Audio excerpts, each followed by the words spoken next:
Hi friends, good morning to everyone. Welcome to Baba words. అధ్యాయం 10 అభయం పొందిన నానాలో బాబా words గురించి తెలుసుకుందాము. ముందుగా సాయిబాబాకు చాలా థ్యాంక్స్ చెప్పాలనుకుంటున్నాను. ఎందుకంటే అధ్యాయం 10 చాప్టర్ వీడియోస్ చేసినప్పుడు నా మనసుకి అనుకోకుండా ఒక తెలియని ప్రశాంతత అనేది వచ్చిందనమాట. ఆ ప్రెజెన్స్‌తోనే ఈ వీడియోస్ చేస్తున్నాను. నాకు అంతటి ప్రశాంతతని మనసుకు కలిగించినందుకు బాబాకు నా పాదాభివందనాలు. ఇంకా మన భాషలో వెళ్ళిపోదాం. ఎందుకంటే ఇది అందరికీ అర్థం అవ్వాలి. బాబా వర్డ్స్ అనేవి వాడుక భాషలో చేస్తాము. వీడియోస్ అనేవి ప్రతి ఒక్కళ్ళకి రీచ్ అవ్వాలి. అందుకోసం అనమాట. అందరూ తెలుసుకోగలగాలి. ఓకే, వీడియోలోకి వెళ్ళిపోదాం. ఇది చూడండి, ఈ అధ్యాయంలో బాబా అన్న మాటలు, అన్నీ ఉన్నప్పుడు ఒక్కటి తక్కువైతేనేం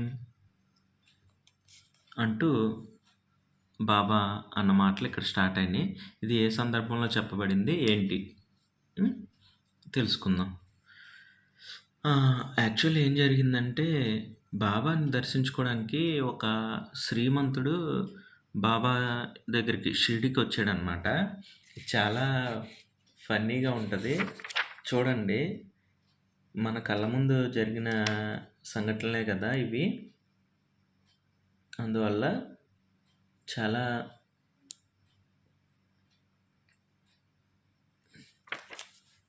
చాలా బాగుంటాయి అన్నమాట.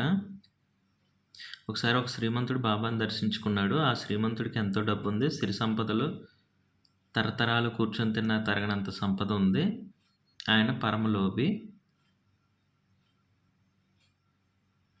ఆయన బాబా మహిమల గురించి తెలుసుకొని బాబాని దర్శించుకోవడానికి వచ్చాడనమాట. ఆయన అయితే చాలా పిసినారనమాట. ఎవరికి ఒక రూపాయి కూడా ఊరికే ఇవ్వడు. అయితే ఆయన బాబా దగ్గరికి వచ్చి ఏం చెప్తున్నాడంటే, బాబా నా దగ్గర చాలా డబ్బు ఉంది. పేరు అయితే ప్రస్తావించలేదు. ఒకవేళ ప్రస్తావించుంటే తర్వాత చెప్తాను. బాబా నా దగ్గర చాలా డబ్బు ఉంది, ఆస్తిపాస్తులు బోల్డంత ఉన్నాయి, నాకు చక్కని భార్య ఉంది, 4 బిడ్డలు కూడా ఉన్నారు, మంచి వ్యాపారం ఉంది, అన్నీ ఇచ్చాడు కానీ భగవంతుడు నాకు ఒక్కటి ఇవ్వలేదు. అందుకే మీ దర్శనానికి వచ్చాను అని చెప్పేసి బాబాని అడిగారనమాట. బాబా ఏంటంటే, అన్నీ ఉన్నప్పుడు ఆ ఒక్కటి తక్కువైతే ఏమైంది అన్నారనమాట. అనేలేకి అతను మళ్ళీ తేరుకొని, తక్కువైంది డబ్బు, దశకం లాంటి చిన్న చిన్నవి కాదు బాబా, బ్రహ్మజ్ఞానం తక్కువైంది అంట. అంటే చూడండి, ఎంత ఆస్తున్నా కూడా, ఎంత సిరి సంపదలు ఉన్నా కూడా, అందమైన భార్య ఉన్న, పిల్లలు ఉన్న మనిషికి చివరికి బ్రహ్మజ్ఞానం అనేది కావాలని చెప్పేసి కోరిక కలిగిద్ది. అది ఇక్కడ తెలుస్తుంది. చూశారు కదా, ఇతన్ని చూస్తే, ఈ ధనవంతుడిని, ఈ శ్రీమంతుడిని చూస్తే. సో అది కావాలనే అడిగాడనమాట. బాబా బ్రహ్మజ్ఞానమా అని రెట్టించారు. చూడండి, ఈ వీడియో చివరి దాకా వెళ్ళలేక మీకు చాలా జ్ఞానం వస్తుంది, ఇంట్రెస్ట్ అనిపిస్తుంది. కంటిన్యూషన్ చేస్తాను. అయితే ఇతను అసలే పిసినారు కదా, చాలా కామెడీ అనమాట. బాబా దగ్గరికి వచ్చి, నువ్వు ముముక్షువులకే నిమిషాల్లో బ్రహ్మజ్ఞానాన్ని ఉపదేశిస్తామని విని షిరిడీ వచ్చాను. ఎన్నో కష్టాలు పడి షిరిడీ వచ్చాను. నాకు రైలు టికెట్కి చాలా డబ్బులు అయినాయి. స్టేషన్ నుండి టాంగా ఎక్కాల్సి వచ్చింది. నాకు ఇంకా నువ్వు లేట్ చేయొద్దు. నువ్వు ఆలస్యం చేసావంటే నేను మళ్ళీ వాడాకు పోయి భోజనం చేయాలి, అదొక వృధా ఖర్చు. సో నువ్వు నాకు తొందరగా బ్రహ్మజ్ఞానం ఇచ్చేసేయి అని చెప్పేసి బాబాని అడిగారనమాట ఈ శ్రీమంతుడు. సరే అని బాబా కూడా చాలా బాగా చెప్తారు. బాబా వర్డ్స్ మనకి ఇంపార్టెంట్ కదా. బాబా నవ్వి ఏం చెప్పారో విందాం. నా దగ్గరికి వచ్చే వాళ్ళందరూ రకరకాల కోరికలతో వస్తుంటారు. బ్రహ్మజ్ఞానం కోసం వచ్చే నీలాంటి వారు దొరకడం నిజంగా నా అదృష్టం. అలాగే తప్పకుండా నీకు బ్రహ్మజ్ఞానం బోధిస్తాను, కాసేపు ఆగు అన్నారనమాట. అంటే నీకు బ్రహ్మజ్ఞానం కావాలని వచ్చావు కదా, నాకు చాలా సంతోషంగా ఉంది. రకరకాల కోరికలతో వస్తారు, బ్రహ్మజ్ఞానం కోసం వచ్చింది నువ్వే, నాకు చాలా సంతోషంగా ఉంది. నీకు బ్రహ్మజ్ఞానం అయితే ఇస్తాను, కాసేపు వెయిట్ చేయ అన్నారనమాట.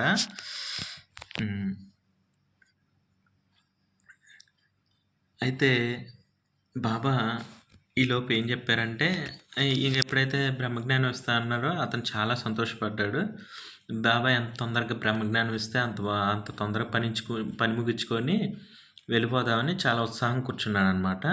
అయితే బాబా ఏం చేస్తున్నారంటే తన చుట్టూ ఉన్న భక్తులతో పిచ్చాపాటి మాట్లాడుకుంటూ ఒక వ్యక్తిని పిలిచాడు. పిలిచి, "నువ్వు తక్షణం బాలాసేట్" బాలాసేట్ అంట ఆయన ఎవరో, ఆయన గురించి షిరిడీ వెళ్ళినప్పుడు తెలుసుకుందాము. బాలాసేట్ దగ్గరికి వెళ్ళి నేను ఒక ₹5 అప్పు పట్టుకురా అని చెప్పేసి అడిగారంట. బాబా చేసే పనులన్నీ చాలా చమత్కారంగా ఉంటాయి. ఓకే. ₹5 తీసుకొని రమ్మన్నారంట, అప్పు తీసుకురమ్మని. అయితే అని చెప్పేసి పిచ్చాపాటి మాట్లాడుకుంటా ఉన్నారు. అయితే ఆ బాలాసేట్ ఎవరైతే ఉన్నారో ఆయన ఈయనకి డబ్బులు ఇవ్వలేదు.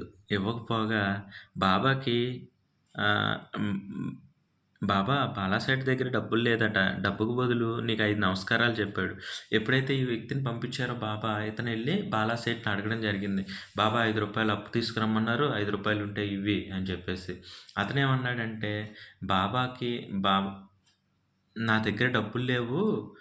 కావాలంటే బాబాకి 5 నమస్కారాలు చెప్పానని చెప్పు అని చెప్పేసి చెప్పారనమాట. ఇదంతా బాబా వల్లే జరుగుతుందిక్కడ. అదే ఫుల్లు చమత్కారం. అయితే ఈసారి ఏం చేశాడంటే బాబా సరే అని చెప్పేసి తలూపి, ఈసారి కాశీరామ్ దగ్గరికెళ్ళు అన్నారు. కాశీరామ్ ఇందాక బాలాసేట్ గురించి చెప్పారు. ఇప్పుడు కాశీరామ్. ఈయన గురించి కూడా షిరిడీ వెళ్తే తెలుసుకుందాం. కాశీరామ్ అనే ఆయన దగ్గరికి పంపించారంట డబ్బుల కోసం. అసలు ఆ వ్యక్తి ఊర్లోనే లేడు. సో, మళ్ళీ ఆయన అప్పు దొరక్కపోవడంతో మళ్ళీ వెనక్కొచ్చేసాడు. ఇప్పుడు ఇలాగా చాలాసేపు టైం వేస్ట్ అవుతుందని చెప్పేసి ఈ శ్రీమంతుడు ఎవరైతే ఉన్నారో అతనికి చిరాకొచ్చిందనమాట. బాబాని బ్రహ్మజ్ఞానం అడిగితే ఇలా టైం వేస్ట్ చేస్తాడేంటి అని చెప్పేసి విసుక్కుంటూ, బాబా నేనొచ్చి చాలాసేపు అయింది. తిరుగు రైలుకి టైం అయిపోతుంది. నన్ను ఇక్కడ కూర్చోబెట్టి అనవసరంగా కాలయాపన చేస్తావేంటి? త్వరగా వెళ్ళాలి. ఆ బ్రహ్మజ్ఞానం ఏదో నా మొఖాన పడేసేయి అని చెప్పేసి అనేసాడనమాట చిరాగ్గా. అనేలేకి బాబా మందహాసం చేసి, అంటే చిరునవ్వు నవ్వి, ఇప్పుడు ఏమంటున్నారో బాబా మాటల్లో విందాం. అందుకే ప్రయత్నిస్తున్నాను. జ్ఞానం కావాలంటే పంచ ప్రాణాలు, పంచ జ్ఞానేంద్రియాలు, మనస్సు, బుద్ధి, అహంకారం ఈ 5ంటిని భగవంతుడికి సమర్పించాలి. నీ దగ్గర నేను అడుగుతున్న అప్పు ఇవ్వడానికి కావలసిన ధనం ఉంది. కానీ నేను ఫకీర్‌ని కాబట్టి నువ్వు నాకు అప్పు ఇవ్వవు. అప్పు తీసుకునే అర్హత నాకు లేదు. అలాగే నీకు డబ్బుంది. ఆ డబ్బే నీకు బ్రహ్మం. ఆ డబ్బు మీద వ్యామోహం నశిస్తే గాని జ్ఞానం సిద్ధించదు. కనుక బ్రహ్మజ్ఞానం పొందే అర్హత నీకు లేదు. నేనేం చెయ్యను? సూదిబెజ్జంలోంచి ఏనుగునైనా ప్రయాణించగలదేమో గాని లోబి స్వర్గద్వారం దాటి లోపలికి పోలేడు. బ్రహ్మజ్ఞానం అంటే మాటలతో వచ్చేది కాదు. సంపదపై వ్యామోహం వదులుకొని ముముక్షత్వాన్ని స్వీకరించినప్పుడే బ్రహ్మజ్ఞానం సిద్ధిస్తుంది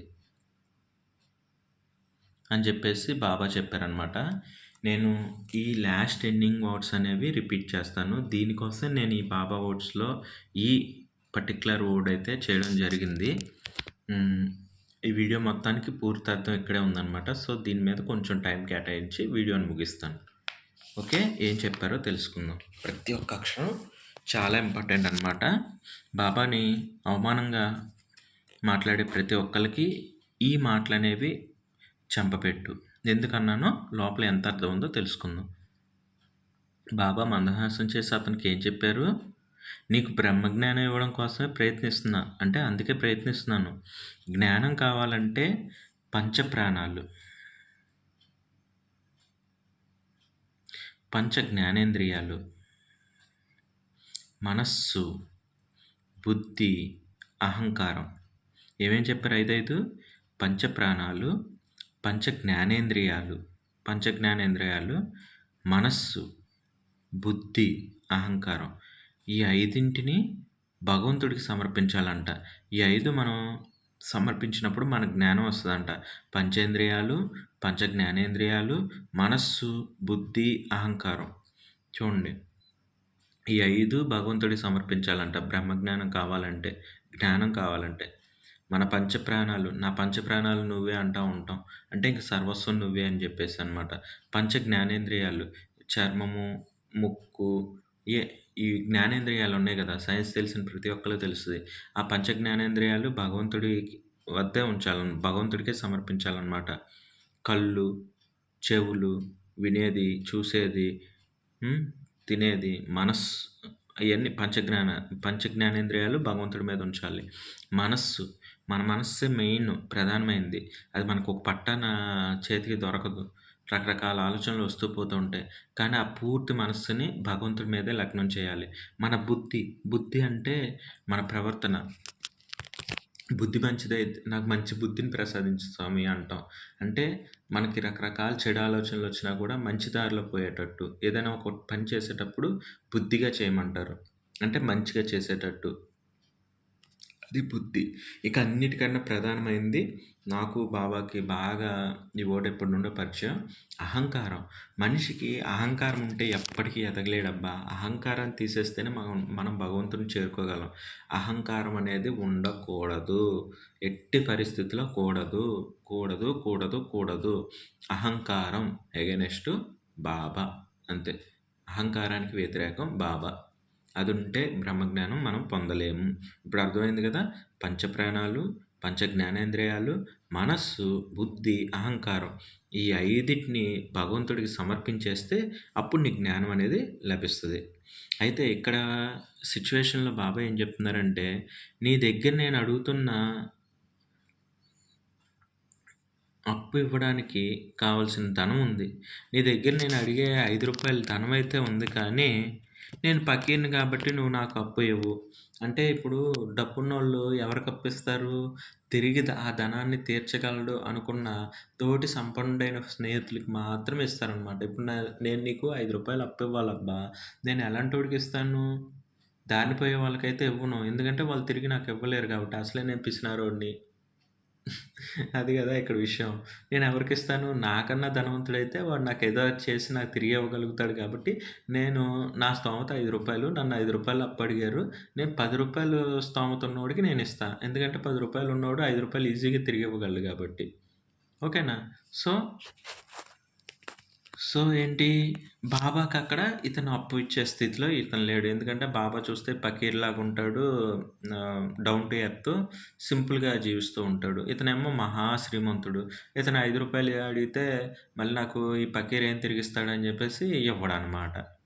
నా డబ్బులు వేస్ట్ అయిపోతాయని, తిరిగి రావని ఇవ్వడు. సో, నేను ఫకీర్‌ని కాబట్టి నేను డబ్బులడిగితే నువ్వివ్వవు. హ్మ్. సో, నీ దగ్గర నాకు అప్పు తీసుకునే అర్హత నాకు లేదు. అలాగే నీకు డబ్బుంది.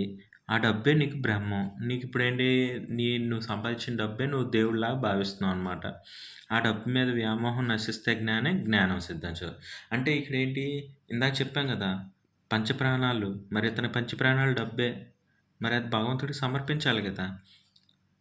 అది సమర్పిస్తే గాని జ్ఞానం సిద్ధించదు.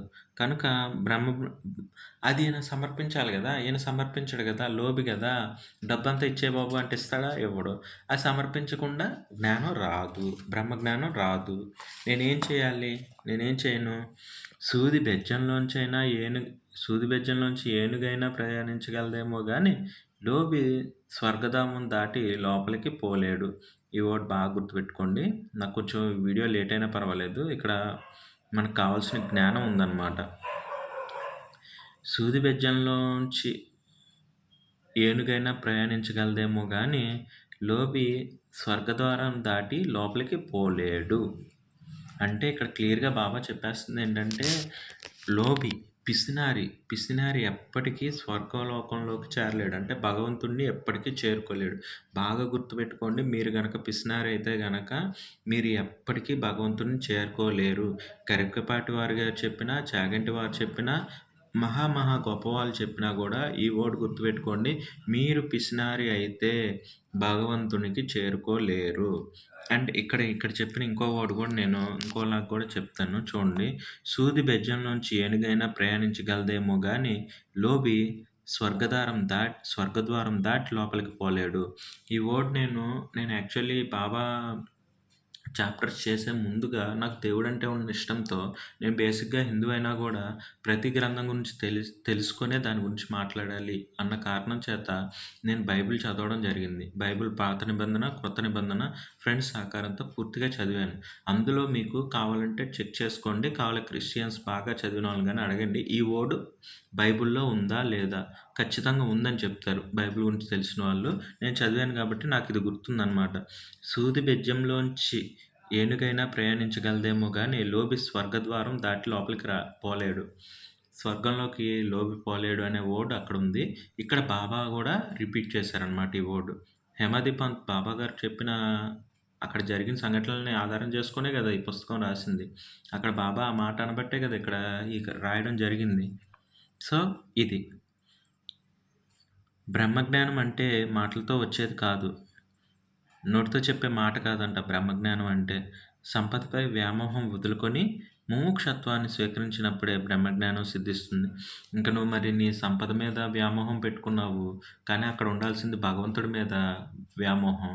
సో, నీకు దీని మీద వ్యామోహం పెట్టుకున్నావు కాబట్టి నువ్వు ఫస్ట్ ధనం మీద వ్యామోహాన్ని వదిలేస్తే బ్రహ్మజ్ఞానం సిద్ధిస్తుంది నాయనా అని చెప్పారనమాట బాబా చిట్టచివరగా.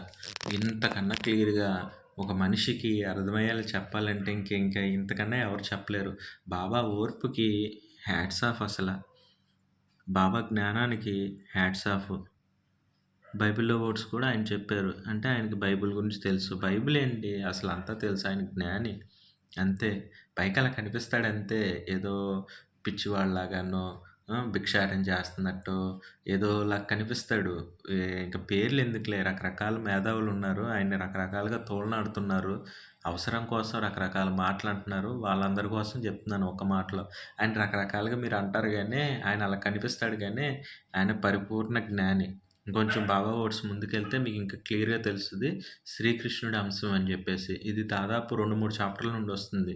ఆయన అలవోకగా చెప్తారనమాట. చెప్పి చెప్పనట్టు చెప్తారు. అంతే. మనం అర్థం చేసుకుంటే మనకర్థమవుద్ది. ఇది ఓవరాల్‌గా. ఇప్పుడు చెప్పండి. బాబా జ్ఞానం ముందు మనకున్న చదువెంత? ఏ పాటిది? ఈ సైన్స్ ఎంత? ఏ పాటిది? ఆయన్ని పకీర్ అంటారా? ఆయన్ని ఏది పిచ్చోడు అంటారా? ఆయనకేం తెలీదంటారా? పిచ్చి పకీర్ అంటారు. ఆయన అలా కనిపించాడు రైటే. కానీ ఆయన మహాజ్ఞాని. ఈ వర్డ్స్ మీకు తెలిస్తే అయినా మీరు ఒప్పుకోవాలి. ఇంక నాకైతే నా ఇన్నర్‌లో బాబా ఉన్నట్టుంది. ఇంక నాకు కోపం వస్తదబ్బా! ఇంతకన్నా నేనేం చెప్పలేను. ఈ వర్డ్ డెడికేటెడ్ టు ప్యూర్‌లీ బాబాకే అంకితం ఇస్తాను. ఈ వర్డ్స్ ఇప్పుడు ఏదైతే మనం 20 నిమిషాలు వెచ్చించి తెలుసుకున్నామో ఇది బాబాకి అంకితం ఇస్తున్నాను. అయితే నా లైఫ్‌లో మర్చిపోలేని ఈ వర్డ్స్ ఆ లోబికి, ఆ పిసినారికి, ఆ శ్రీమంతుడికి బాబా చెప్పిన వర్డ్స్ అద్భుతం, మహా అద్భుతం. మన కోసమే ఈ వర్డ్స్ చెప్పారేమో బాబా. మన నిజ జీవితంలోకి వీటిని ఆపాదించుకుందాము. బ్రహ్మజ్ఞానం కావాలంటే మనకు కావాల్సిందేంటి? పంచప్రాణాలు, పంచజ్ఞానేంద్రియాలు, మనస్సు, బుద్ధి, అహంకారం ఈ 5ంటిని భగవంతుడికి సమర్పించేయాలి. సో, ఇతనికి పంచప్రాణాలు, డబ్బు అనుకుంటూ బతికేసాడు. ఆ డబ్బేమో రూ. 5 ఇమ్మంటే పకీర్‌కి ఇవ్వడు. ఆయన పకీర్ అని ఇవ్వడు. పోనీ ఈయనకి బ్రహ్మజ్ఞానం ఇద్దాము అంటే ఏమో ఇతను పిసినారు వాడు కదా! ఇతనికి డబ్బే ప్రపంచం కదా! ఇతనికి ఆ డబ్బు మీద వ్యామోహం పోతే గానీ ఇతనికి బ్రహ్మజ్ఞానం బాబా అనుగ్రహించలేరనమాట. సో, అర్థమయ్యేలా చెప్పేసాడు ఇతనికి. ఓకే ఫ్రెండ్స్, ఇప్పటికైనా బాబా అంటే జ్ఞాని అని తెలుసుకున్న వాళ్ళకి, ఈ ఆడియో ద్వారా తెలుసుకున్న వాళ్ళకి నా అనంతానంత కోటి కృతజ్ఞతలు. Thank you God for everything. మీ ఆశీస్సులు ఎప్పుడు మాపై ఇలా ఉండాలని మనస్ఫూర్తిగా కోరుకుంటున్నాము. ఓం సాయిరామ్. ఓం సాయిరామ్. ఓం సాయిరామ్.